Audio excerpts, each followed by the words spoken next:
परमेश्वर पिता का धन्यवाद करते हैं। एक दिन फिर से उसने हमारे जीवन में जोड़ा ताकि अपने जीवित परमेश्वर की आराधना करें, उसकी महिमा करें। और इस कारण से उस परमेश्वर का मैं भी धन्यवाद करता हूँ। ये सुंदर अवसर आज के दिन में फिर से दिया और आप सबों को प्रभु यीशु मसीह के पवित्र नाम में नमस्कार कहता हूँ, जय मसीह कहता हूँ। परमेश्वर का धन्यवाद करते हैं कि लगातार वो हमारी सहायता कर रहे हैं अपने पवित्र वचनों के द्वारा, ताकि हम उसके भय में और उसके पवित्र जीवित और सत्य मार्ग में बने रहकर लगातार अपने जीवित परमेश्वर की ओर देखते हुए, प्रभु यीशु की ओर देखते हुए आगे बढ़ते जाएं। और इस कारण से आज के दिन के लिए परमेश्वर के पवित्र वचन में से हम देखेंगे। पहला वचन व्यवस्था विवरण 28 अध्याय उसका 6वां पद पढ़ेंगे और उसके बाद फिर इब्रानी के पत्री उसका 12वां अध्याय उसका 1 से 4 पद तक पढ़ेंगे। Book of Deuteronomy chapter 28 verse 6 and then book of Hebrew chapter 12 1 to 4। धन्य हो तू भीतर आते समय और धन्य हो तू बाहर जाते समय। इस प्रकार इब्रानी में लिखा है, इस कारण जबकि गवाहों का ऐसा बड़ा बादल हमको घेरे हुए है, तो आओ हर एक रोकने वाली वस्तु और उलझाने वाले पाप को दूर करके वह दौड़ जिसमें हमें दौड़ना है धीरज से दौड़ें और विश्वास के कर्ता और सिद्ध करने वाले यीशु की ओर ताकते रहें, जिसने उस आनंद के लिए जो उसके आगे धरा था लज्जा की कुछ चिंता न करके क्रूस का दुख सहा और परमेश्वर के सिंहासन की दाहिनी ओर जा बैठा। इसलिए उस पर ध्यान करो जिसने अपने विरोध में पापियों का इतना विरोध सह लिया कि तुम निराश होकर साहस न छोड़ दो। तुमने पाप से लड़ते हुए उससे ऐसी मुठभेड़ नहीं की कि तुम्हारा लोहू बहा हो। परमेश्वर का हम धन्यवाद करते हैं उसके पवित्र वचन के लिए। परमेश्वर अपने इन वचनों के द्वारा हमारे जीवन को प्रकाशित करें। आइए प्रार्थना करेंगे। प्रेमी परमेश्वर पिता, आपका धन्यवाद करते हैं। आज के दिन को फिर से आपने हमारे जीवन में जोड़ा। आपके पवित्र वचन के लिए धन्यवाद करते हैं, जिनके खुलने से प्रकाश होता है और भोले लोग समझ प्राप्त करते हैं। और आज के दिन में प्रेमी परमेश्वर, हम आपके चरणों में आते हैं, अपनी दृष्टि आपकी ओर लगाते हैं, आपकी महिमा करते हैं। आप सचमुच में महान परमेश्वर हैं। हमने आज के दिन को दिखाया ताकि आपके पवित्र वचन की ओर हम ध्यान कर सकें। और इसलिए प्रेमी परमेश्वर अपनी आत्मा के द्वारा आज के दिन में हमारी सहायता अगुवाई करें। हर एक प्रिय भाइयों और बहनों के लिए मैं धन्यवाद करता हूं जो आज के दिन में ऑनलाइन जुड़ते हैं आपके पवित्र वचन को सुनने के लिए, और उसके बाद जो लोग परमेश्वर के वचन को सुनते हैं, हर एक पर आपकी कृपा दृष्टि हो, आपकी आशीष हो। प्रार्थना प्रभु यीशु के नाम में मांगते हैं, सुनिए, ग्रहण कीजिए। आमीन। इस समय प्रिय भाई नरेश के साथ हम अपने जीवित परमेश्वर की महिमा करेंगे गीत के द्वारा।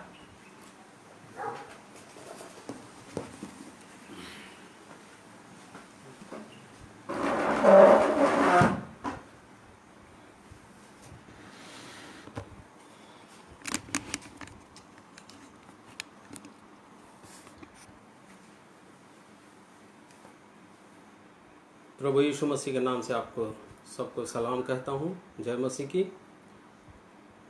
अद्भुत परमेश्वर जिसने हम सबको बनाया, आइए हम प्रभु की महिमा करेंगे। उसने हमें सांसें दी हैं, हमारे पाँव को ठोकर खाने से बचाया है, अपने पंखों तले सदा हमें बनाए रखता है। इसलिए ऐसे जीवते सामर्थी परमेश्वर की महिमा करेंगे। जो हम कुछ भी नहीं थे और हमारा जीवन बहुत गंदा था, उसे बदल डाला। ऐसा परमेश्वर पवित्र आत्मा के द्वारा से हमारी अगुवाई करते आए हैं, इसलिए हम उस परमेश्वर पिता की महिमा करेंगे।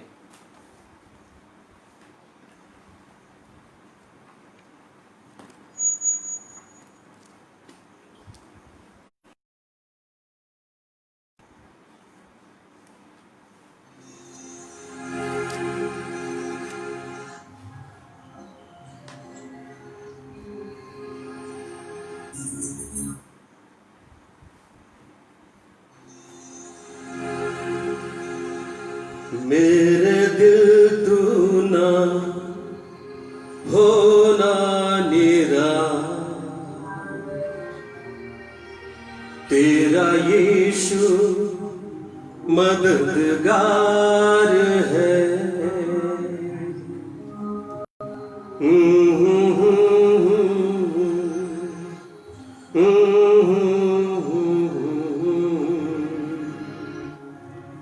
ला ला ला ला ला ला ला ला ला।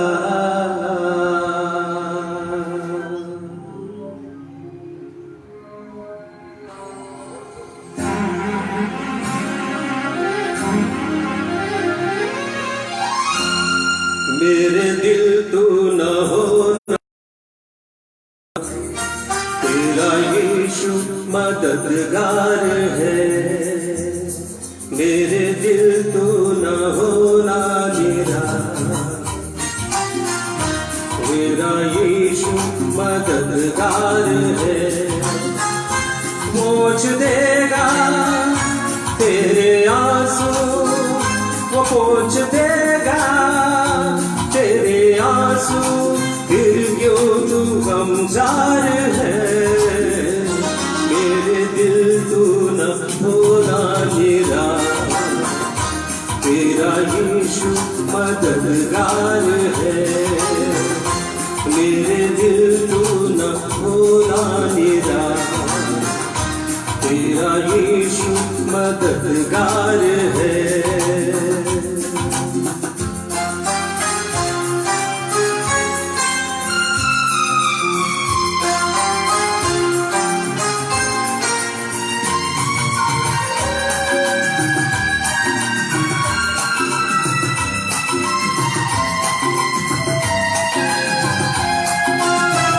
तेरे पाँवों को लगे ना ठोकर, वो पंखों में अपने रखेगा।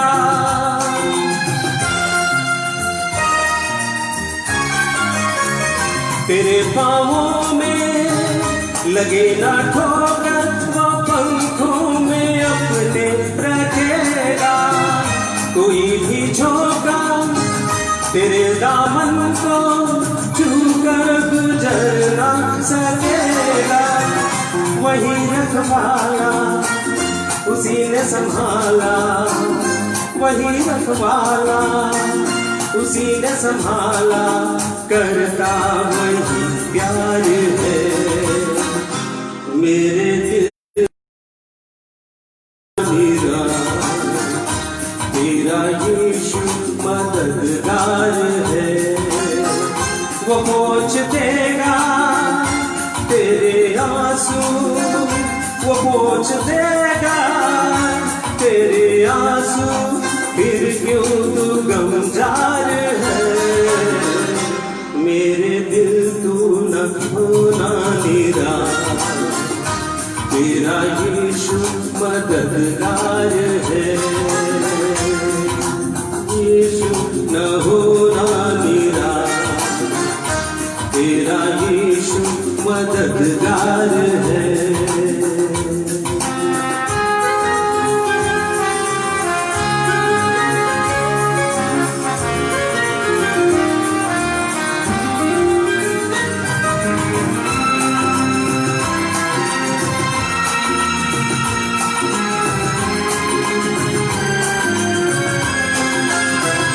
बदल डाला है मसीह ने मुझको कि जैसे नया कोई इंसान।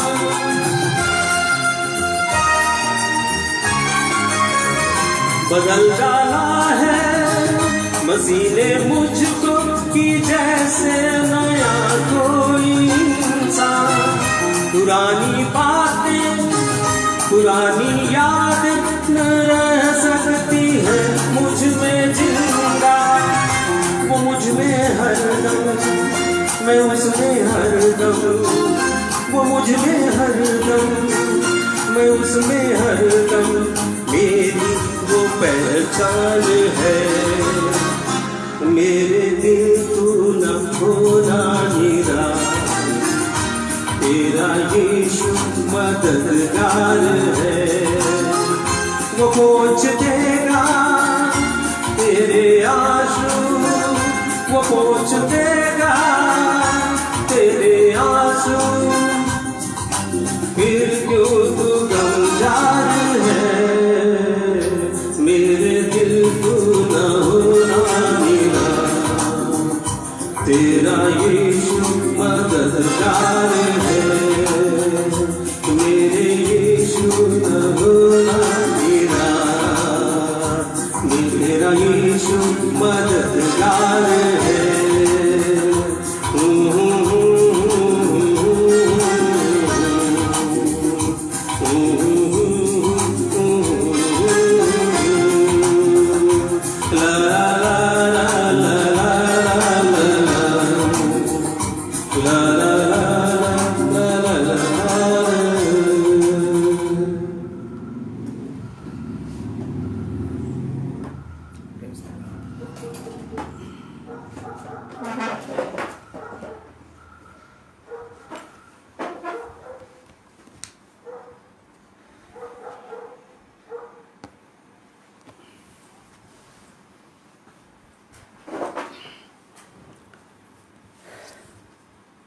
इस सुंदर महिमा के गीत के लिए भाई का हम धन्यवाद करते हैं,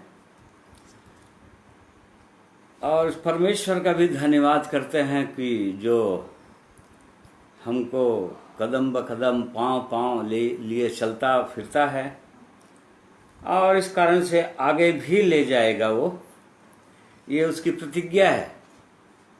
और इसी कारण से परमेश्वर की ये इच्छा है अपने लोगों के लिए कि वो कभी भी निराश ना हो, कभी भी दुखी ना हो, विशेषकर जबकि हम ऐसे संसार में रह रहे हैं जहाँ केवल और केवल निराशा की बातें हैं। आज लोग निराश हैं पूरी रीति से, अपने जीवन के प्रति बहुत ही चिंतित हैं। क्यों? क्योंकि ये सारा संसार, जैसे कि हम परमेश्वर के वचन में पढ़ते हैं, अंधकार में डूबा हुआ है। आने वाले दिनों के विषय में परमेश्वर के वचन में हम बार बार भविष्यवाणी को अब तक पढ़ते आ रहे हैं, समझते आ रहे हैं कि दिन बहुत बुरा हो चला है। लोग बहुत कठिन समय आ गया। परमेश्वर ने अपने वचन में कहा कि अंतिम समयों में, आने वाले दिनों में बहुत कठिन समय आएंगे, और हम देख रहे हैं कि कठिन समय आ चुके हैं। फिर लोग निराश होते चले जा रहे हैं, और ऐसे समय में लोग जबकि निराशा में डूबे हैं, डिस्करेज्ड हो चुके हैं, उनको प्रोत्साहन की आवश्यकता है, इंकरेजमेंट की आवश्यकता है, ताकि वो और इंकरेज हों, आगे बढ़ें। परमेश्वर का हम धन्यवाद करते हैं उसके पवित्र वचन के लिए, जिसको पुराने नियम के व्यवस्था विवरण उसका 28 उसका 6वें बुक ऑफ ड्यूटरोनॉमी 28:6 में उसका 1 पद से भी पढ़ लो 3 पद तक। यदि तू अपने परमेश्वर यहोवा की सब आज्ञाएं जो मैं आज तुझे सुनाता हूँ चौकसी से पूरी करने को चित्त लगाकर उसकी सुने, तो वह तुझे पृथ्वी की सब जातियों में श्रेष्ठ करेगा। फिर अपने परमेश्वर यहोवा की सुनने के कारण ये सब आशीर्वाद तुझ पर पूरे होंगे। धन्य हो तू नगर में, धन्य हो तू खेत में, धन्य हो तेरी संतान और तेरी भूमि की उपज, और गाय और भेड़ बकरी आदि पशुओं के बच्चे धन्य हो तेरी टोकरी और तेरी कठौती, धन्य हो तू भीतर आते समय और धन्य हो तू बाहर जाते समय। ये पुराने नियम की बहुत सुंदर परमेश्वर की प्रतिज्ञा है, परमेश्वर के अपने लोगों के लिए, इब्राहिम के संतान के लिए। यह सुंदर प्रतिज्ञा है पुराने नियम का कि तुम धन्य हो जाओगे यदि परमेश्वर की आज्ञाओं को ध्यान से सुनेंगे, उसके वचनों को, और सुनकर मानने के लिए उसकी आज्ञाओं को चौकसी करेंगे, ना तो उसे दाहिने मुड़ेंगे और न बाएं। और तब ये जो आशीषों का वर्णन है यहाँ पर, ये सारी आशीषें तुम्हारे जीवन में आ जाएंगी। ये परमेश्वर ने कहा था अपने लोगों के लिए। और धन्य होगे तुम भीतर आते समय और धन्य होगे तुम बाहर जाते समय। चाहे घर से बाहर जाए, चाहे कहीं भी जाए, और जब कहीं से भी हम घर में आए, भीतर आए, तुम धन्य ही होगे, आशीषित होगे। किसी भी प्रकार से श्राप तुम्हारे जीवन में नहीं आएगा, क्योंकि 15 पद से और आगे जो आखिरी पद तक लिखा हुआ है कि जो लोग उसकी आज्ञाओं को नहीं मानेंगे और उसके वचन को सुनकर उसके अनुसार नहीं चलेंगे, उनके लिए उनके जीवन में सारे श्राप आ जाएंगे। परंतु जो लोग उसकी आज्ञाओं को मानेंगे तो परमेश्वर की आशीषें उनके जीवन में आ जाएंगे, चाहे वे कहीं भी रहें, चाहे घर के अंदर रहे, चाहे बाहर रहें। किसी प्रकार से कोई डरने की बात नहीं है। ये परमेश्वर के अद्भुत आशीष वचन है, पुराने नियम में है। इसलिए चूंकि पुराने नियम की ये आशीषें हैं, इसलिए भौतिक आशीषें हैं। उनकी पुराने नियम में उनकी आशीषें भौतिक हुआ करती थी, बाहरी हुआ करती थी। अर्थात भेड़, बकरी, गाय, बैल, पशु, संपत्ति, अपने और दूसरे राजाओं, दूसरे शत्रुओं पर लड़ाई करके, युद्ध करके उन पर विजय, ये आशीषें थी पुराने नियम में। परंतु इन नियमों को जब पढ़ते हैं, इन आशीषों को पढ़ते हैं, तो नए नियम में जब हम आएंगे तो बिल्कुल एग्जैक्टली प्रभु यीशु ने भी ऐसे ही कहा, बिल्कुल इसी के समान। जैसे कि मत्ती 6 अध्याय उसका 33 पद पढ़िए, मैथ्यू 6:33, देखिए वहां पर क्या लिखा है। इसलिए पहले तुम परमेश्वर के राज्य और उसके धर्म की खोज करो, तो ये सब वस्तुएं भी तुम्हें मिल जाएंगी। देखिए बिल्कुल प्रभु यीशु ने इसी बात को कहा कि यदि एक व्यक्ति परमेश्वर का धर्म, परमेश्वर का राज्य, अर्थात परमेश्वर किन चीजों से प्रसन्न होते हैं, परमेश्वर की क्या इच्छा है हमारे व्यक्तिगत जीवन के लिए, इन चीजों को यदि हम खोज करें, इन बातों को अपने जीवन में हम जांचें कि परमेश्वर मेरे जीवन के लिए आपकी क्या इच्छा है और क्या आपका राज्य मेरे अंदर है, मेरे हृदय के अंदर है। अर्थात आपकी इच्छा है कि शांति आपके लोगों के हृदय के अंदर राज्य करे, आनंदित हो, हर समय आनंदित रहें। ये नए नियम का आशीष है। नए नियम प्रभु यीशु मसीह के द्वारा जो नया नियम स्थापित किया उसने अपने शिष्यों के साथ और हर उनके साथ जो प्रभु यीशु के लहू के द्वारा उसके साथ, प्रभु यीशु के साथ, उस जीवित परमेश्वर के साथ वाचा बांध लेते हैं कि नहीं प्रभु यीशु, मैं आपके पीछे चलूंगी।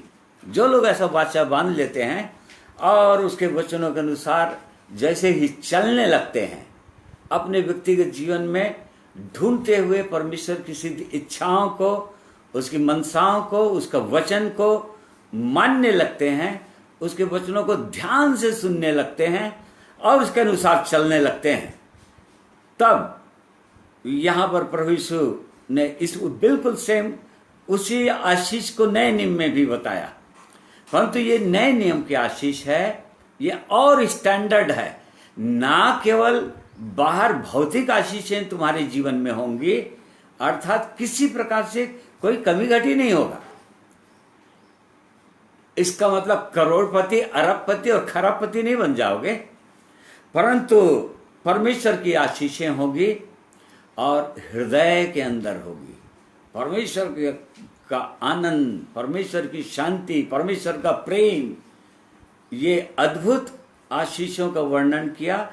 और तब फिर भौतिक चीजों के लिए भी, जैसे कि प्रभु यीशु ने कहा, आज सारा संसार चिंतित है, परेशान है, दुखी है कि क्या खाएंगे, क्या पिएंगे, कहाँ रहेंगे, क्या हो आगे, इसकी चिंताओं में डूबे हुए हैं और इसी चिंताओं में पड़े हुए हैं लोग। परंतु प्रभु यीशु ने कहा कि इन सब चिंताओं, इस सब बातों की चिंता तुमको करने की जरूरत नहीं। यदि परमेश्वर को अपना पिता बना लिए हो, यदि परमेश्वर के साथ पिता और पुत्र के समान संबंध स्थापित कर लिए हो, तो इन बातों की चिंता करने की आवश्यकता नहीं, क्योंकि तुम्हारा स्वर्गीय पिता इन बातों को जानते हैं कि तुमको ये सारी चीजें चाहिए, इनकी आवश्यकता है, और वो दे देगा। तो इसलिए प्रिय भाइयों और बहनों, जब हम अभी संसार की ओर जब हम देखते हैं, तो सचमुच में आज लोग बहुत ही निराश दिखाई देते हैं। लोगों को घुटन सा लग रहा है, ये लॉकडाउन के कारण से और इस कोरोना वायरस के कारण से लोगों का सोशल वैल्यूज, अर्थात सामाजिक स्तर या सामाजिक संबंध लगभग टूट सा गया है। लोग अपने ही लोगों से मिलने से डर रहे हैं, आज अपने ही लोगों से बात करने से डर रहे हैं, अपने घरों में बुलाने से डर रहे हैं और अपने प्रिय लोगों के घर में जाने से डर रहे हैं। अब देख लीजिए कितना कैसे निराशा है आज लोगों के जीवन में, कैसा मनुष्य निराश हो चुका है संसार से। और आगे तो और परमेश्वर के वचन में हम पढ़ते हैं, अंधकार ही अंधकार होगा, पूरी तरीके से संकट ही संकट होगा आगे तो। और तब क्या होगा फिर?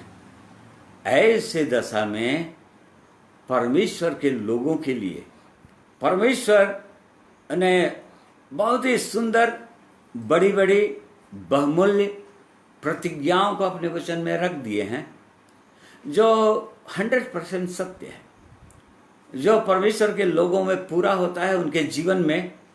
जो परमेश्वर के वचन के अनुसार, जो उसके वचन को सुनकर उसका पालन करने लग जाते हैं, उसके अनुसार चलने लग जाते हैं, फिर उनके जीवन में किसी प्रकार से कोई श्राप आ नहीं सकता। परमेश्वर के वचन में हमने पढ़ा कि तुम जाते समय भी धन्य रहोगे, आशीषित रहोगे, जिस चीज में तुम हाथ लगाओगे वो आशीष में परिवर्तित हो जाएगा, और घर आते समय, भीतर आते समय भी तुम आनंदित रहोगे और आशीषित रहोगे, तुम धन्य ठहरोगे, हर समय तुम आगे रहोगे। ये परमेश्वर की प्रतिज्ञा है। पुराने नियम में था, आज भी है, हमारे लिए नए नियम में तो और अद्भुत है। आज मनुष्य निराश है, चिंतित है, परेशान है।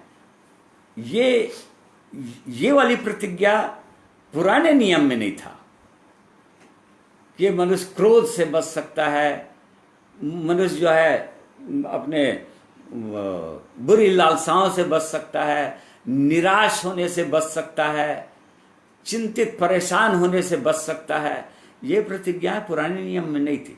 भौतिक चीजें थी, बाहरी चीजें थी, जिसकी प्रतिज्ञा परमेश्वर।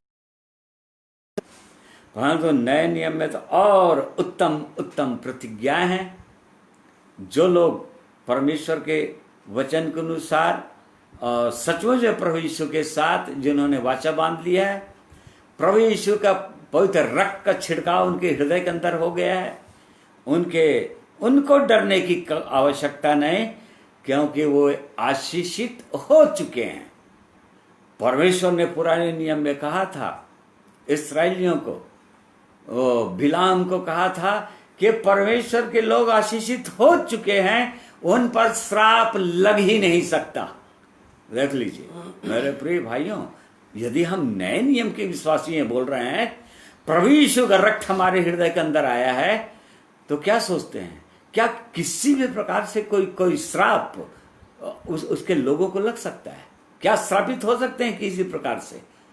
नहीं हो सकते, बशर्ते कि परमेश्वर के पवित्र वचन के अनुसार वो लोग चलें और आगे बढ़ें। तो परमेश्वर सही में अद्भुत महान परमेश्वर है, उसका प्रेम अद्भुत है। और इसी कारण से इब्रानियों की पत्री में, जैसा कि हमने पढ़ा 12 अध्याय से 1 से 4 पद तक, और उसमें भी उसने ये कहा कि गवाहों का ऐसा बड़ा बादल, मतलब परमेश्वर के लोग कैसे दुख उठाते हुए और कैसे अपने विश्वास में स्थिर रहते हुए, क्लेश सहते हुए प्रभु यीशु के पीछे चलना छोड़े नहीं। भले मृत्यु हो गई, भले अपना प्राण दे दिए, परंतु तो लोग निराश नहीं हुए, दुखी नहीं हुए, किसी चीज से चिंतित और परेशान नहीं हुए। ऐसे लोगों की गवाही हमारे पास है। ऐसे लोगों के विषय में परमेश्वर के वचन में हमने पढ़ा, देखो गवाहों का ऐसा बड़ा बादल, जो इब्रानी 11 अध्याय में दिया हुआ है 32 पद से आगे, तो हमारे सामने है। उसको पढ़ सकते हैं, आप देख सकते हैं कि लोग कैसे प्रभु यीशु के पीछे चले और परमेश्वर के वचन के कारण से, प्रभु यीशु की गवाही के कारण से कैसे जयवंत हो गए। चाहे कैसे भी परिस्थितियां आई, विपरीत परिस्थितियां आई, परंतु कभी भी निराश नहीं हुए, दुखी नहीं हुए, चिंतित नहीं हुए, परेशान नहीं हुए, उनका विश्वास नहीं डगमगाया संकट और क्लेश को देखकर। आज ये हमारे गवाह हैं, उसको देखकर आगे बढ़ो बोलता है, और इसलिए बड़े धीरज के साथ इसलिए आओ बोलता है। हर एक रोकने वाली वस्तु, उलझाने वाले पापों को दूर करते हुए बड़े धीरज के साथ जिस दौड़ को हमको दौड़ना है, प्रभु यीशु के पीछे पीछे चलना है, हम चले। कैसे चल सकते हैं? अपने सिद्ध करने वाले यीशु की ओर ताकते हुए। वो हमारा सिद्ध करने वाले, विश्वास के कर्ता और सिद्ध करने वाले यीशु। देखिए, author of faith and finisher of faith, जिसने हमारे जीवन में विश्वास को जगाया। वो ये स्वर्गीय चीज है विश्वास। ऐसे विश्वास कभी भी नहीं आता जिससे एक व्यक्ति का उद्धार होता है। ये विश्वास भी परमेश्वर देता है अपने लोगों को, और तभी विश्वास होता है, तभी विश्वास जागृत होता है जब परमेश्वर के पवित्र वचन को एक व्यक्ति ध्यान पूर्वक सुनता है और समझता है, परमेश्वर के प्रेम की ओर देखता है, परमेश्वर का अनुग्रह उस पर होता है, तभी वो विश्वास कर सकता है उस जीवित परमेश्वर पर, और तब उसका उद्धार होता है। तो विश्वास के कर्ता हमारा प्रभु यीशु है, और विश्वास जिसने जगाया, फिलिप्पी 1 का 7 पद में 6 पद में लिखा हुआ है। फिलिपियों की पत्री उसका 1 का 6वें पद में लिखा है, फिलिपियंस 1:6, मुझे इस बात का भरोसा है कि जिसने तुम में अच्छा काम आरंभ किया है वही उसे यीशु मसीह के दिन तक पूरा करेगा। देखिए, उसने अच्छा काम आरंभ किया हमारे अंदर।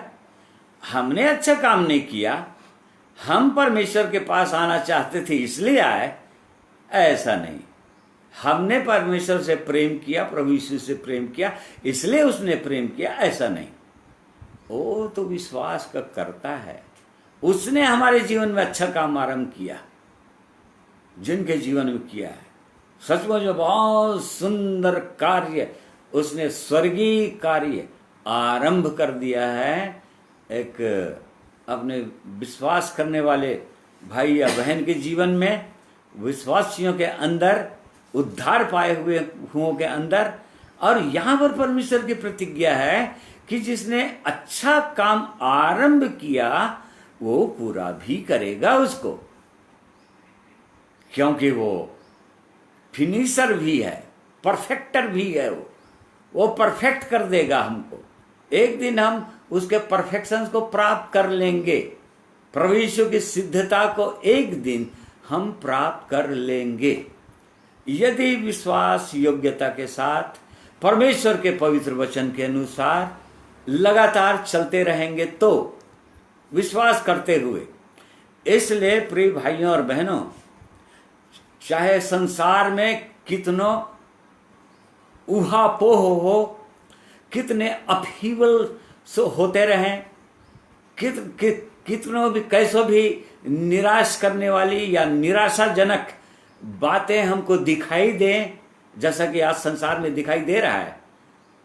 और लोग जो एक्सपर्ट्स लोग हैं, वो उनका रिपोर्ट्स को जब हम देखते हैं, जब उनके रिपोर्ट्स को जब एक व्यक्ति पढ़ता है, तो लोग और भयभीत हो जाते हैं कि संसार में क्या होने जा रहा है, कैसा क्लेश आने वाला है, कितने हजारों लोग और लाखों लोग मरने वाले हैं। परंतु परमेश्वर के लोगों के लिए परमेश्वर की प्रतिज्ञा, परमेश्वर की अद्भुत आशीषें ये है कि हमको निराश होने की जरूरत नहीं, उनको निराश होने की जरूरत नहीं। इस संसार को देखकर, संसार को देखेंगे, यदि संसार की सुनेंगे, संसार के लोगों की सुनेंगे उनके बातों को, तो निश्चय भयभीत हो जाएंगे। परंतु यदि परमेश्वर की आवाज को सुनेंगे, यदि परमेश्वर की ओर देखेंगे, प्रभु यीशु की ओर देखेंगे, जिसने लज्जा की कोई चिंता नहीं किया, परंतु हमारे लिए क्रूस का दुख सह लिया, क्योंकि उसके आगे वो महिमा था स्वर्ग में जो उसको पाने वाला था। और इस कारण से पापियों का इतना विरोध सह लिया उसने शुरू से, जब से इस दुनिया में शरीर धारण करके आए 33.5 साल तक वो वाद विवाद सहते ही रहे, केवल इसलिए। और अंत में शैतान से इतना मुठभेड़ हुआ, उसका लहू बह गया पसीने के रूप में, और उसके बाद उसके सारे बदन से, बस एक ही कारण से, ताकि उसके लोग, उसके पीछे चलने वाले लोग निराश होकर हियाव न छोड़ दे। अरे क्या होगा इस संसार में, क्लेश ही क्लेश है, छोड़ो, विश्वास डगमगा न जाए। इसलिए उसकी ओर देखने की आवश्यकता है। संसार में देखेंगे, संसार की ओर देखिए, ये तो हो गई, क्योंकि हमको पहले से पता है, परमेश्वर के वचन में पहले से लिखा हुआ है। इसलिए जो हम न्यूज़पेपर में या टीवी में या किसी भी माध्यम से जो कुछ भी हम देखते हैं, हमको पहले से पता है। परमेश्वर के लोगों को, जो लोग बाइबल जानते हैं, बाइबल पढ़ते हैं, उनको पहले से पता है कि सब होना ही है। और इस कारण से हमको डरने की किसी प्रकार से कोई आवश्यकता नहीं। परंतु कभी भी एक व्यक्ति तभी निराश होगा जब संसार की ओर देखेगा। संसार की ओर देखेंगे तो आंधी और तूफान देखेंगे, जैसा कि पतरस के विषय में हम पढ़ते हैं। प्रभु यीशु ने कहा कि पतरस ने प्रभु यीशु कहा, प्रभु आप पानी पर चल रहे हो, मुझको भी आज्ञा दीजिए कि मैं भी पानी पर चलूंगा। वो चलने लगा। जब तक प्रभु यीशु की ओर देखता रहा, तब तक वो चलता रहा, वो आगे बढ़ता रहा, पानी के ऊपर चलता रहा। परंतु जैसे ही दाएं और बाएं देखने लगा, तो आंधी और तूफान को देखा। बिल्कुल एग्जैक्टली वैसे ही प्रिय भाइयों और बहनों, यदि हमारी दृष्टि हम प्रभु यीशु की ओर देख रहे हैं, जिसने हमारे लिए क्रूस पर बलिदान हो गए, अपना पवित्र लहू को बहा दिया, तो हम डरेंगे नहीं। हम इस वचन रूपी जल पर चलते ही रहेंगे। परंतु यदि संसार की ओर देखेंगे और संसारी लोगों की बातों पर विश्वास करेंगे, तो भयभीत रहेंगे। ये आंधी और तूफान है, ये डगमगाने लग जाएंगे, डूबने लग जाएंगे। और इस कारण से उस जीवित प्रभु यीशु की ओर हमको देखने की आवश्यकता है। उसके जब हम क्रूस की ओर देखते हैं, प्रभु यीशु मसीह की क्रूस की ओर, जिसने लज्जा की कोई चिंता नहीं किया और क्रूस का दुख सह लिया, तो हम सबसे पहले एक देखते हैं, जब आगे की ओर देखते हैं हम तो देखते हैं उस जीवित प्रभु यीशु का, उस जीवित परमेश्वर का अद्भुत महान सनातन प्रेम की ओर देखते हैं, जैसा कि उसने हमसे प्रेम किया है। इर्मिया 31 उसका 3 पद पढ़िए, जरमाया 31 वर्स 3। यहोवा ने मुझे दूर से दर्शन देकर कहा, मैं तुझसे सदा प्रेम रखता आया हूँ, इस कारण मैंने तुझ पर अपनी करुणा बनाए रखी है। हाँ, देख लीजिए, सदा प्रेम करता आया हूं, सनातन प्रेम, अनफेलिंग लव। परमेश्वर का प्रेम कभी खत्म नहीं हो सकता। ऐसा वाला प्रेम उसने कहा, उसने किया। पुराने नियम में प्रेमियों के साथ उसने ऐसे ही व्यवहार किया। तो मुझसे दूर दूर, होशे नबी की पुस्तकें थी, 11 अध्याय उसका 4 पद पढ़ेंगे, 3 और 4 पद को पढ़ेंगे, बुक ऑफ होशिया 11, 3 और 4।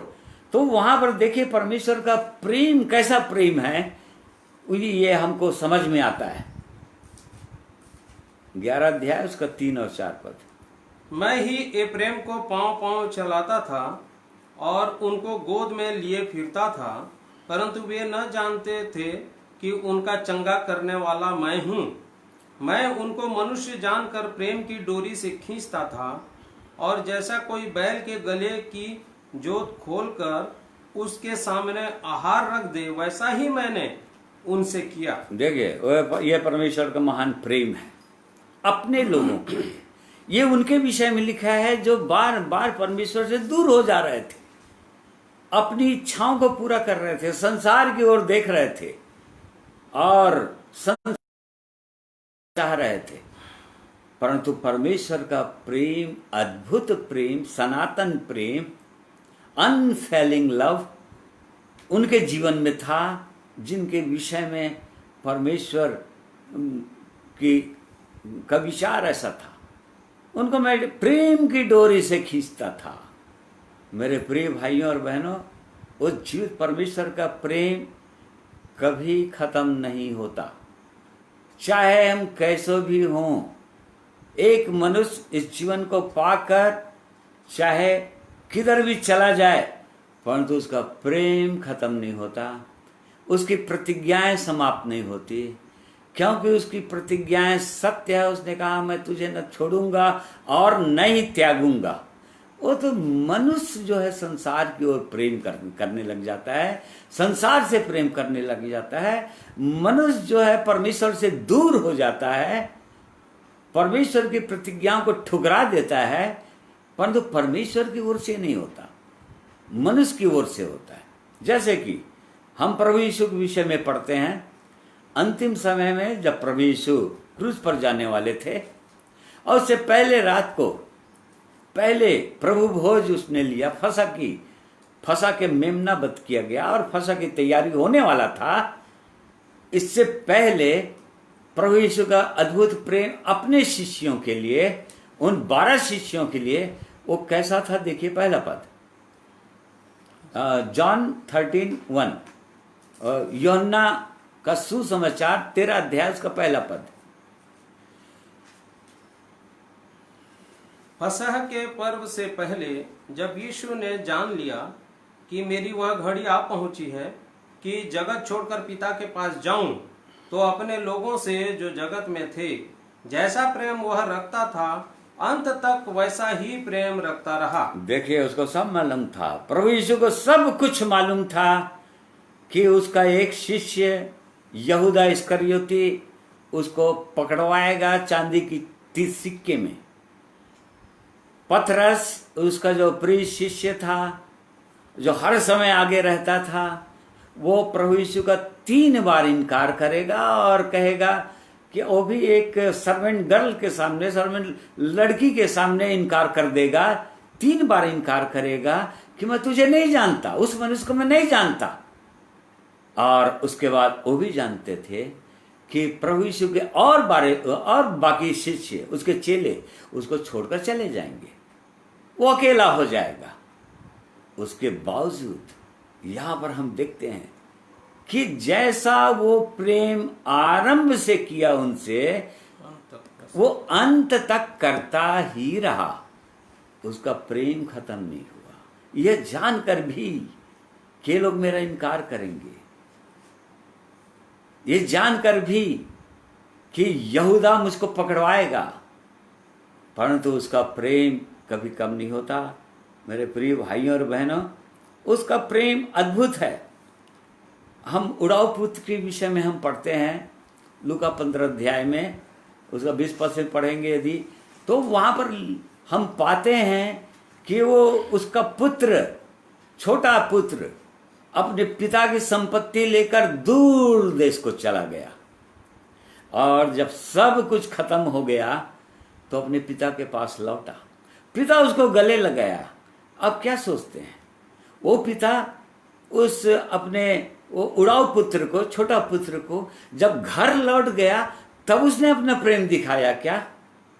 या जब वो दूर देश को चला गया था, अपने बंटवारे को ले लिया था, संपत्ति को कुकर्म में उड़ा रहा था, तब क्या सोचते हैं? क्या वो पिता, उसका पिता क्या उसे प्रेम नहीं कर रहा था? हम देखते हैं वो पिता उसको प्रतिदिन इंतजार कर रहा था कि वो एक दिन उसका पुत्र लौटेगा। ऐसे ही हम नीति वचन 1 अध्याय में पढ़ते हैं। मेरे प्रिय भाई और बहनों, वो हाथ फैलाया हुआ है, वो परमेश्वर अपना हाथ फैलाया हुआ है कि आ जाओ, मैं तुमसे प्रेम करता हूं, मैंने अपना प्राण तुम्हारे लिए दिया है क्रूस पर। और इस कारण से उसका प्रेम अद्भुत है और उसका प्रेम खत्म नहीं होता। इसलिए आज इन वचनों के द्वारा परमेश्वर इन वचनों से हमको ये संदेश देना चाहते हैं। यदि कई लोग, बहुत सारे लोग परमेश्वर के प्रेम के स्वाद को चखने के बाद भी, उद्धार के स्वाद को चखने के बाद भी वो पिता के घर से दूर हो जाते हैं, संसार में भटक गए।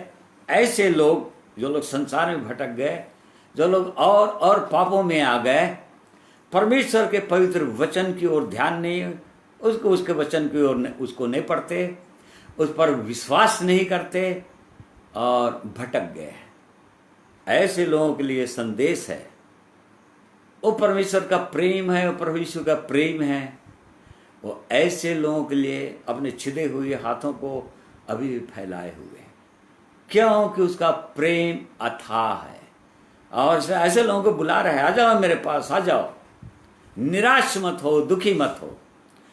इस कारण से जब हम प्रभु यीशु की ओर देखते हैं, और प्रभु यीशु की ओर देखते हुए हम इस संसार में, इस बुरे संसार में, पूरा अंधकार में डूबा हुआ, पाप में डूबा हुआ संसार में, जब हम प्रभु यीशु की ओर देखते हुए चलते रहेंगे तो हम उसके पवित्र प्रेम की ओर देखते चलेंगे, और उसका प्रेम लगातार हमको खींचता ही चला जाएगा।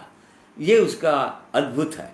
फिर जब हम प्रभु यीशु की ओर हम देखते हैं, क्रूस की ओर देखते हैं, उसका पवित्र प्रेम की ओर देखते हैं, तो उसकी ये प्रतिज्ञा को भी हम अपने जीवन पाते हैं कि उसका अनुग्रह हम पर से दूर नहीं हुआ है। जो लोग उसके पास आ जाते हैं, उनके जीवन में वो अपना अनुग्रह बढ़ा देता है, अपना अनुग्रह रूपी हाथ को बढ़ा देता है। कई लोग सोचते हैं कि संसार में इस वचन के अनुसार प्रभु यीशु के पीछे चलना बहुत ही कठिन है। मेरे प्रिय भाइयों और बहनों, वचन में लिखा है सरल है। यदि पहला यूहन्ना 5 अध्याय उसका 3 पद पढ़ेंगे, 1 जॉन 5:3, तो वहां पर लिखा है और उसकी आज्ञाएं कठिन नहीं। पढ़ो। क्योंकि परमेश्वर से प्रेम रखना यह है कि हम उसकी आज्ञाओं को माने, और उसकी आज्ञाएं कठिन नहीं। हाँ, उसकी आज्ञाएं कठिन नहीं। ये तो हमारा मानसिक बुद्धि है, हमारी समझ है, मानसिक समझ है कि आप सब समझते हैं कि उसकी आज्ञाएं कठिन है। यहां पर परमेश्वर वचन बोल रहा है, उसकी आज्ञाएं कठिन नहीं है, बिल्कुल सरल। कब? जब एक व्यक्ति उसके चरणों में आता है, उसके पवित्र प्रेम में आगे बढ़ने लगता है और उसका अनुग्रह को अपने जीवन में लेता है, अर्थात उसके चरणों में दीन होता है। जब दीन होने लगता है तभी वो परमेश्वर का अनुग्रह उसके जीवन में होगा, और तब वो उसमें पापों पर भी जय पाता जाएगा, संसार पर जय पालेगा, मृत्यु पर जय पालेगा। क्योंकि याकूब 4 अध्याय उसका 6वें पद में पढ़ेंगे तो यहां पर ऐसे लिखा हुआ है, बुक ऑफ जेम्स 4:6। वह तो और भी अनुग्रह देता है, इस कारण यह लिखा है कि परमेश्वर अभिमानियों से विरोध करता है पर दीनों पर अनुग्रह करता है। देखिए, वो अभिमानियों का विरोध करता है। जो लोग जरा भी अपनी समझ का सहारा लेने लगते हैं, अपनी दृष्टिकोण से समझने लगते हैं परमेश्वर के वचन को, और अपनी योग्यता के बल पर, अपनी समझ के बल पर चलने लगते हैं, चलना चाहते हैं प्रभु यीशु के पीछे, परमेश्वर के वचन के अनुसार, तब उनके लिए कठिन हो जाएगा, बहुत ही कठिन हो जाएगा। क्यों? क्योंकि परमेश्वर उनका सामना करने लग जाता है, क्योंकि ये अभिमान को दिखाता है। परंतु जब एक व्यक्ति दीन हो जाता है, इस बात को स्वीकार कर लेता है कि नहीं प्रभु, मेरे जीवन में कोई भी किसी प्रकार की योग्यता ही नहीं, मुझ में कोई अच्छी बातें ही नहीं है मेरे जीवन में, परंतु केवल आपका अनुग्रह में मैं आगे बढ़ सकता हूं। जैसे ही एक व्यक्ति उसके चरणों में दीन होता है, हमने वचन में पढ़ा कि वो दीनों पर अनुग्रह करता है, अनुग्रह देता है, अर्थात अनुग्रह की आत्मा, जो सामर्थ की आत्मा है, उसके जीवन में दे देता है, ताकि उस शैतान का सामना कर सके परमेश्वर के अधीन होकर, और शैतान को उसको सामने से भागना पड़ेगा, अर्थात वो जय पाता चला जाएगा। क्योंकि परमेश्वर का अनुग्रह, ग्रेस ऑफ गॉड, मतलब परमेश्वर का अनुग्रह बहुत काफी है हमारे लिए, सफिशिएंट है। पौलुस प्रेरित ने कहा, जब उसके जीवन में समस्याएं आई तो मेरे लिए परमेश्वर का अनुग्रह काफी। परमेश्वर ने कहा, तेरे लिए मेरा अनुग्रह काफी है, और तब फिर वो आनंदित हुआ, और हम वचन में पढ़ते हैं, जानते हैं कि तब फिर वो आनंदित हो गया, और इसलिए चाहता है कि हाँ, मैं इससे आनंदित हूं कि मैं निर्बल हूं, मैं कमजोर हूं, मैं क्लेश में हूं, मैं संकट में हूं, मैं और भी अधिक बलवान हो जाता हूं। क्योंकि जब जब मैं कमजोर महसूस करता हूं अपने आप में, तब मैं परमेश्वर की सामर्थ्य को महसूस करता हूं। इसलिए जब हम प्रभु यीशु की ओर देखते हैं तो उसका अनुग्रह जो हमारे जीवन के लिए है, अर्थात उसका सामर्थ, पवित्र आत्मा का सामर्थ, वो हमारे जीवन में उंडेल देता है, और उस सामर्थ्य में हम होकर चल सकते हैं। उसके अनुग्रह के कारण से हम जय पाएंगे। तो जब हम प्रभु यीशु की ओर देखते हुए चलेंगे तो हमको निराश होने की जरूरत नहीं है, हम उन पर जय पाते ही चले जाएंगे। क्यों? क्योंकि परमेश्वर की प्रतिज्ञा है, हम नए नियम के अधीन हैं। और रोमियो 6:14 में लिखा है कि पाप तुम पर प्रभुता नहीं करेगा, क्योंकि तुम व्यवस्था के अधीन नहीं परंतु अनुग्रह के अधीन हो। जो व्यक्ति अनुग्रह के अधीन हो जाता है, जिसके जीवन में प्रभु यीशु का अनुग्रह हो जाता है, वो व्यवस्था के अधीन नहीं, श्राप के अधीन नहीं, पाप के अधीन नहीं, शैतान के अधीन नहीं, परंतु उन पर जय पा लेता है। तो इस प्रकार से हम देखते हैं परमेश्वर के वचन में। फिर जब हम प्रभु यीशु की ओर देखते हैं तो हमको चिंता करने की जरूरत नहीं। जैसे कि प्रभु यीशु ने कहा, पहले उसके राज्य और धर्म की खोज करो तो ये सारी चीजें तुमको दे दी जाएंगी, अर्थात जुड़ती चली जाएंगी। Seek ye first the kingdom of God and his righteousness, then these all things shall be added unto you. English Bible में बहुत सुंदर वचन लिखता है।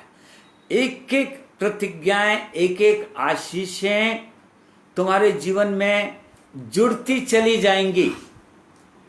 ये प्रतिज्ञा है। इसलिए चाहे संसार में कुछ भी हो जाए, चाहे अकाल आ जाए, चाहे मरी फैलता रहे, चाहे मरी और बहुत ज्यादा हो जाए, परंतु को डरने की आवश्यकता नहीं। जो लोग परमेश्वर के वचनों पर विश्वास करते हैं, जो लोग परमेश्वर की प्रतिज्ञाओं पर विश्वास करते हैं, मनुष्यों पर विश्वास नहीं करते। मनुष्यों पर हमको भरोसा करने के लिए नहीं बोलता, परमेश्वर की आवाज को सुनकर उस पर भरोसा करने के लिए कहता है, उनके लिए। क्योंकि परमेश्वर के वचन में हम जगह जगह प्रतिज्ञाओं को देखते हैं। जैसे कि राजा दाऊद भजन संहिता 23 उसके 1 पद में हम पढ़ते हैं, हम सब जानते हैं, यहोवा मेरा चरवाहा है, मुझे कुछ घटी नहीं। देखिए साम 23:1 में कैसा सुंदर उसका अनुभव है। परमेश्वर का जन राजा दाऊद का कैसा सुंदर अनुभव है। वो प्रभु मेरा चरवाहा है, इसलिए मुझको कोई घटी नहीं। वो मुझे हरी हरी चराइयों में बिठाता है, सुखदायी जल के झरने के पास ले चलता है, वो मेरे जी में जी ले आता है। क्या सुंदर प्रतिज्ञा है परमेश्वर के लोगों के लिए। कब? जब प्रभु यीशु की ओर देखते हुए चलेंगे तब। इस बुरे संसार में जबकि सब लोग डरे हुए, निराश है, चिंतित है, परेशान है, क्या होगा, उनको कुछ पता नहीं। ऐसे समय में जब प्रभु यीशु की ओर देखते हैं तो हमको किसी चीज की कोई कमी नहीं होती है, डरने की जरूरत नहीं। भजन संहिता 37 उसका 25 पद में राजा दाऊद ने कहा, मैं जवानी बीत गया, लड़कपन से ये बुढ़ापे में मैं आ गया। 25 पद, मैं लड़कपन से लेकर बुढ़ापे तक देखता आया हूँ, परंतु न तो कभी धर्मी को त्यागा हुआ और न उसके वंश को टुकड़े मांगते देखा है। हाँ, क्या सुंदर प्रतिज्ञा है। ना तो धर्मी को कभी त्यागा हुआ और न ही उसके वंश को कभी टुकड़े मांगते देखा है। देखो मेरे पूरा अनुभव उसके साथ वो बोल रहा है। ओ जवानी में 20-25 साल का रहा होगा, तब से देखता आया है, बुढ़ापा आ गया, 70-75 साल का हो गया, वो देखता आया है। कभी भी परमेश्वर के लोग अभाव में नहीं रहते, टुकड़े मांगते नहीं देखा, भीख मांगते नहीं देखेंगे। ये प्रतिज्ञा है। कब? जब प्रभु यीशु की ओर देखते हुए चलेंगे तब, उसकी ओर ताकते रहेंगे तब। ये परमेश्वर की अद्भुत प्रतिज्ञाएं हैं। उसके वचन में लगातार कई जगह हम प्रतिज्ञाओं को पढ़ते हैं। फिलिपियों 4:19 पद में हम पढ़ते हैं, ओ मेरा परमेश्वर अपने स्वर्गीय धन के अनुसार से हर आवश्यकताओं को पूरा करेगा। देखिए ये प्रतिज्ञा है, हर आवश्यकताओं को पूरा करेगा वो, यदि उसकी ओर हम ताकेंगे तो, उस पर हम डिपेंड हो जाएंगे तो, यदि उसको देखते हुए यदि हम चलेंगे इस संसार में तो ये सुंदर, ये धन आशा दिया हुआ है। फिर जब हम प्रभु यीशु की ओर देखते हैं और क्रूस की ओर देखते हैं, उसके दुखों की ओर देखते हैं, उस लुहान बदन की ओर देखते हैं और कैसे लहू बहा दिया हमारे लिए, तो हमारे पास एक धन्य आशा है। उस आशा में हम आगे बढ़ते जा सकते हैं, आशा में बढ़ते जाते हैं। हमारे पे धन्य आशा है कि हमारा प्रभु यीशु एक दिन लौटने वाली भी है।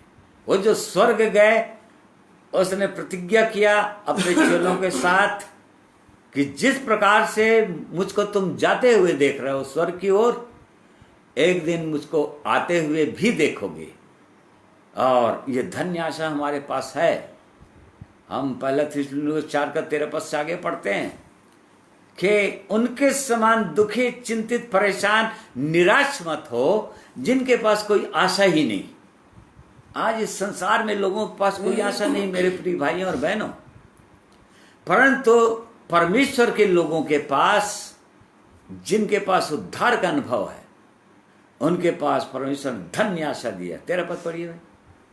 हे भाइयों, हम नहीं चाहते कि तुम उनके विषय में जो सोते हैं अज्ञानी रहो। ऐसा न हो कि तुम दूसरों के समान शोक करो जिन्हें आशा नहीं। हाँ, दूसरों के समान शोक करो। आज लोग शोकित हैं, परेशान हैं, कैसा होगा, बिजनेस कैसे होगा, व्यापार कैसे चलेगा, रोजी रोटी कैसे चलेगा। आज परेशान हैं लोग, बहुत दुखी हैं, चिंतित हैं, शोकित हैं। आज बहुत सारे लोग, उनके प्रिय लोग कोरोना के कारण से मृत्यु को प्राप्त कर ले रहे हैं और मृत्यु के समय उनका मुख भी नहीं देखने पा रहे हैं, उनके पास भी नहीं जा पा रहे हैं।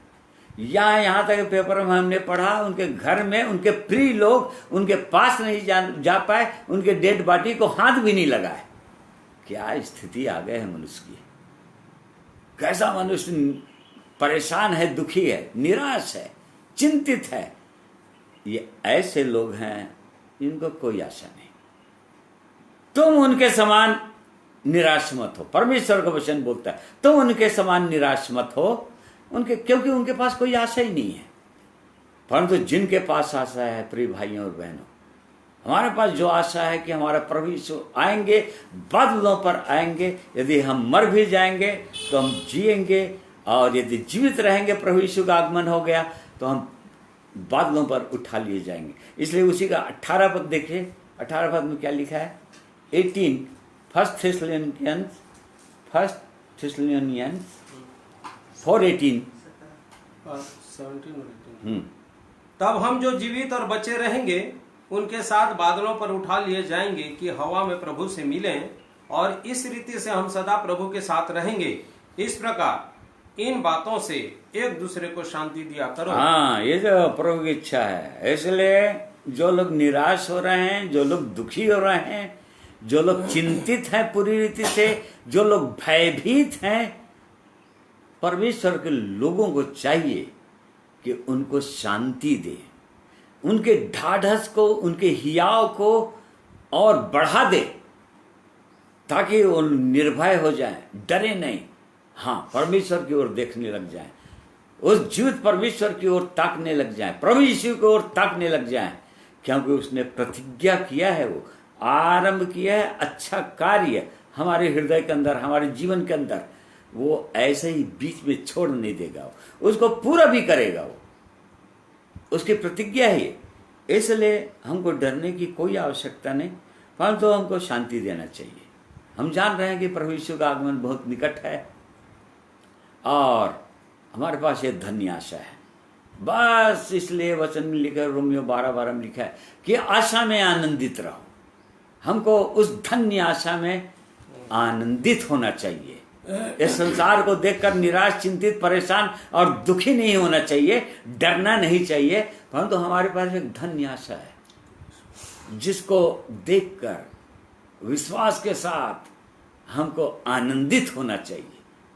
और ये हमारे पास धन्य आशा है। फिर प्रभु यीशु की ओर जो लोग देखते रहते हैं, जो लोग प्रभु यीशु की ओर देखते हुए चलते हैं, इस संसार में चाहे कुछ भी हो जाए, चाहे कुछ भी हो जाए, चाहे मृत्यु भी हो जाए, हमारे पास एक धन्य आशा है। धन्य आशा तो है, हमने देख लिया कि प्रभु यीशु आएगा। और धन्य आशा ही नहीं है, ओ स्वर्ग में प्रभु यीशु का ओ वार्म वेलकम, वो स्वागत होने वाला है। जैसे कि स्तुपनुस के विषय में हुआ, प्रेरितों का काम 7 अध्याय, उसका देखो 55, 54, 55 वर्ष पढ़िए। Book of acts 7, 54 and 55। ये बातें सुनकर वे जल गए और उस पर दांत पीसने लगे, परंतु उसने पवित्र आत्मा से परिपूर्ण होकर स्वर्ग की ओर देखा और परमेश्वर की महिमा को और यीशु को परमेश्वर के दाहिनी ओर खड़ा हुआ देखकर कहा, देखो मैं स्वर्ग को खुला हुआ और मनुष्य के पुत्र को परमेश्वर के दाहिनी ओर खड़ा हुआ देखता हूँ। देख लीजिए मेरे प्रिय भाइयों और बहनों, इसलिए मरने से कभी डरिए मत। यहाँ पर स्तुपनुस का पथरवाह हो रहा है, पत्थर से लोग मार रहे हैं, बस अब मृत्यु होने वाला है उसको। उससे पहले कि वो स्वर्ग चला जाए, उसने देखा स्वर्ग को खुला हुआ और प्रभु यीशु को, परमेश्वर के पुत्र को मुख पिता के दाहिने खड़े हुए देख रहा है। जबकि हम वचन में पढ़ते हैं कि वो स्वर्ग चला गया और पिता के दाहिने बैठ गया और हमारे लिए विनती करता है, अपने लोगों के लिए वो विनती करता है। परंतु यहां पर देख रहे हैं कि वो स्तुति में उसका प्रिय जन का, जिसने उस जीवित प्रभु यीशु की महिमा कर दिया अपनी गवाही के द्वारा, अपने प्रेम के द्वारा। और जो लोग मार रहे थे, अंत तक उनके लिए प्रार्थना करके, उनके लिए क्षमा मांगकर, हे परमेश्वर, हे प्रभु, इनके पाप को इन पर मत लगाना, इनको क्षमा कर देना। ओ क्या स्वागत होगा ये, ओ वेलकम होगा, क्या सुंदर स्वर्ग में। और इसलिए मृत्यु भी यदि हमारी होती है तो हमको डरने की कोई जरूरत नहीं, परमेश्वर के लोगों को डरने की जरूरत नहीं, क्योंकि वहां पर सुंदर वेलकम होने वाला है, सुंदर स्वागत होने वाला है प्रभु यीशु के द्वारा। इसीलिए तो पौलुस प्रेरित फिलिपियों 1 अध्याय उसका 21 पद में, फिलिपियंस 1:21 में देखिए क्या बोलता है वो, क्योंकि मेरे लिए जीवित रहना मसीह है और मर जाना लाभ है। क्योंकि मेरे लिए जीवित रहना मसीह और मर जाना लाभ। पौलुस प्रेरित के लिए मर जाना ज्यादा लाभ है और जीवित रहना मसीह है। मतलब जब तक वो जीवित रहेगा तब तक वो अपनी गवाही के द्वारा, परमेश्वर के वचन के द्वारा अपने जीवित प्रभु यीशु की महिमा ही करता रहेगा। इसलिए जिसके लिए मरना लाभ हो वो गवाही देने से कभी डरेगा। कोई परिस्थितियां आ जाए जीवन में, क्योंकि तो इस बात को जान रहा है कि मरना उसके लिए लाभ है, इसलिए डरने की कोई आवश्यकता नहीं, क्योंकि तो उत्तम होगा प्रभु के साथ मिलना। पौलुस प्रेरित कुरिन्थियों के लिखते समय भी यही बात को बोल रहा था। 2 कुरिन्थी 5 यदि उसका 8वां पद पढ़ेंगे तो,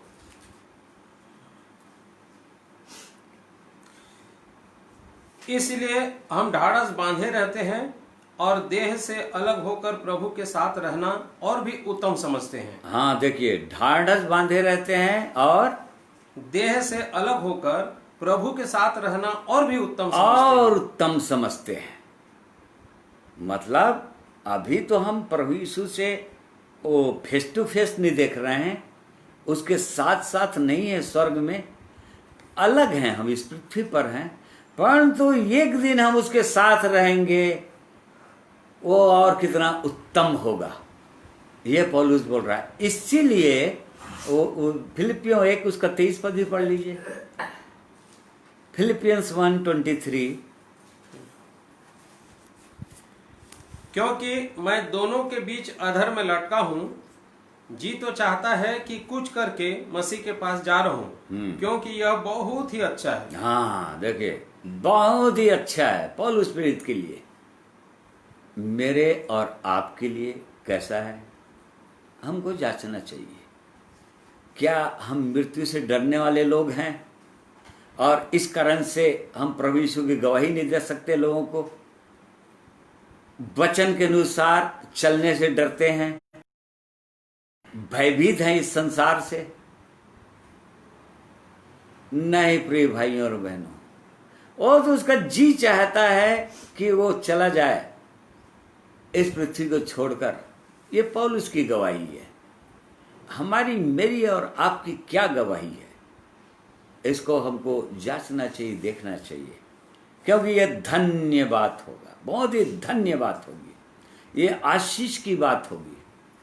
क्योंकि राजा दाऊद के विषय में हम और पढ़ते हैं भजन संहिता 23 उसका 6वें पद में, साम 23:6 में, निश्चय भलाई और करुणा जीवन भर मेरे साथ साथ बनी रहेंगी और मैं यहोवा के धाम में सर्वदा वास करूंगा। क्या निश्चयता थी इसके पास, निश्चय बोल रहा है, करुणा और भलाई मेरे साथ साथ बनी रहेंगी और मैं यहोवा के धाम में सर्वदा वास करूंगा। इसी कारण से उसने प्रार्थना किया था भजन संहिता 46:4 पद में कि मैंने एक वर मांगा है उस परमेश्वर से, यहोवा परमेश्वर से, कि मैं उसके भवन में हमेशा रहने पाऊं। मैं उसके भवन को छोड़ना नहीं चाहता, अर्थात उसकी उपस्थिति, परमेश्वर की उपस्थिति में ही रहना चाहता हूं, परमेश्वर के लोगों के साथ ही रहना चाहता हूं, और ताकि अंत में उसके साथ सर्वदा वास करने पाऊं। तो प्रिय भाइयों और बहनों, ये सुंदर परमेश्वर के वचन की प्रतिज्ञाएं हैं, और इसी कारण से यहाँ पर इब्रानी का लेखक इस बात को जोर देकर बोल रहा है प्रभु यीशु के पीछे चलने वालों को, कि उसको ताकते हुए, अपने प्रभु यीशु को ताकते हुए जो विश्वास का करता है और विश्वास को पूरा करने वाला है, विश्वास का सिद्ध करने वाला परमेश्वर है वो, जिसने दुख उठा लिया, लहू बहा दिया, शैतान से उसकी मुठभेड़ हुई, पापियों का इतना वाद विवाद सहा कि उसका लहू बहेगा, बस एक कारण से, ताकि तुम निराश होकर हिया, ताकि एक विश्वासी जो प्रभु यीशु के पीछे चलने लगा है, वो किसी भी प्रकार से अपने चारों ओर, अपने वातावरण में विपरीत परिस्थितियों को देखकर निराश न हो जाए, उसका विश्वास न डगमगा जाए, उसका हियाव न टूट जाए, बलहीन न हो जाए। और इसी कारण से ये परमेश्वर का ये सुंदर वचन है, उसकी सुंदर प्रतिज्ञाएं हैं, ये प्रभु यीशु का महान प्रेम है प्रिय भाइयों और बहनों, और ये वचन हमारे लिए है, इसलिए हमको जांचना ही चाहिए। इसलिए परमेश्वर आप सबों को आशीषित करे अपने इस पवित्र वचन के द्वारा। आइए एक गीत और सुनेंगे प्रभु की महिमा के लिए भाई के द्वारा।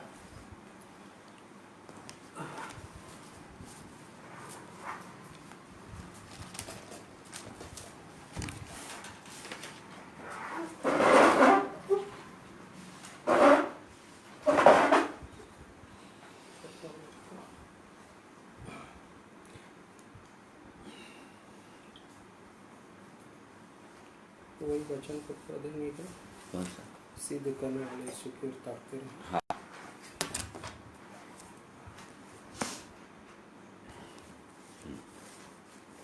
बोल के पढ़िए।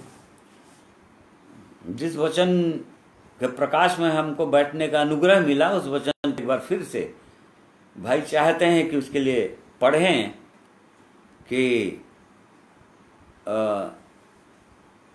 तो आओ हर एक रोकने वाली वस्तु और उलझाने वाले पाप को दूर करके वह दौड़ जिसमें हमें दौड़ना है, धीरज से दौड़ें और विश्वास के कर्ता और सिद्ध करने वाले यीशु की ओर ताकते रहें, जिसने उस आनंद के लिए जो उसके आगे धरा था लज्जा की कुछ चिंता ना करके क्रूस का दुख सहा और परमेश्वर के सिंहासन की दाहिनी ओर जा बैठा। उसी की ओर दृष्टि उठाओ। हाँ, इसलिए उस पर ध्यान करो जिसने अपने विरोध में पापियों को इतना विरोध सह लिया कि तुम निराश होकर साहस ना छोड़ दो। प्रभु की महिमा हो। आइए इसी पे आधारित प्रभु की ओर दृष्टि उठाएं, जो कलवरी के क्रूस पर हम सब के जीवन को बहा दिया, प्राण को बहा दिया, लोगों को बहा दिया, ताकि हम अनंत जीवन के भागीदार हो जाएं। उसी की ओर दृष्टि लगाएं प्रभु की महिमा में।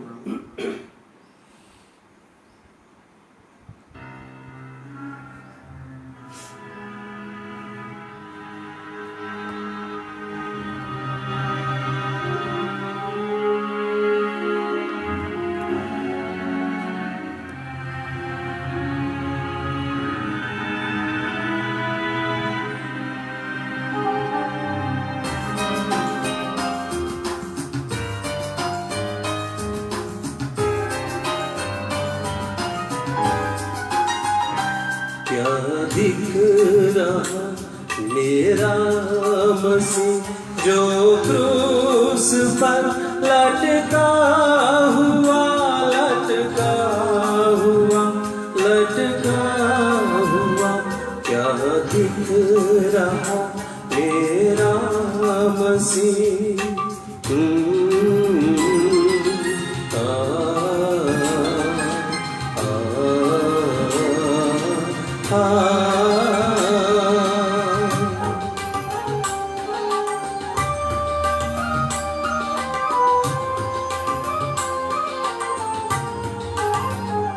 जो पाप को जाने नहीं उसे मार कर तोड़े सिर, हाथों को ठोका काठ पर, कीलों को गाड़ा क्रूस पर। देखो लहू जो बह रहा,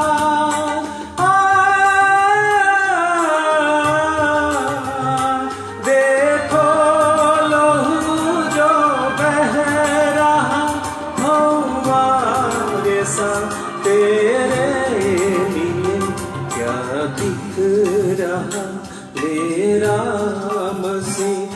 जो क्रूस पर लटका हुआ, लटका हुआ, लटका हुआ, क्या दिख रहा मेरा मसीह।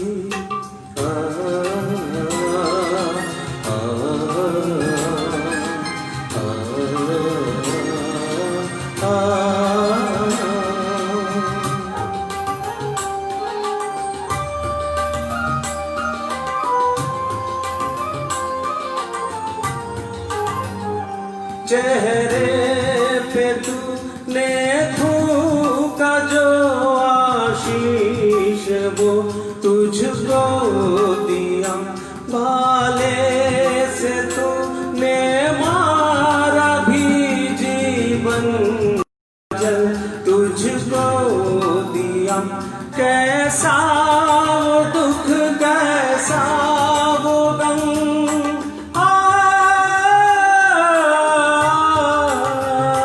कैसा वो दुख, कैसा वो गम सहा था जो तेरे लिए। क्या दिख रहा मेरा मसीह। जो क्रूस पर लटका हुआ, लटका हुआ, लटका हुआ, क्या दिख रहा मेरा मसीह।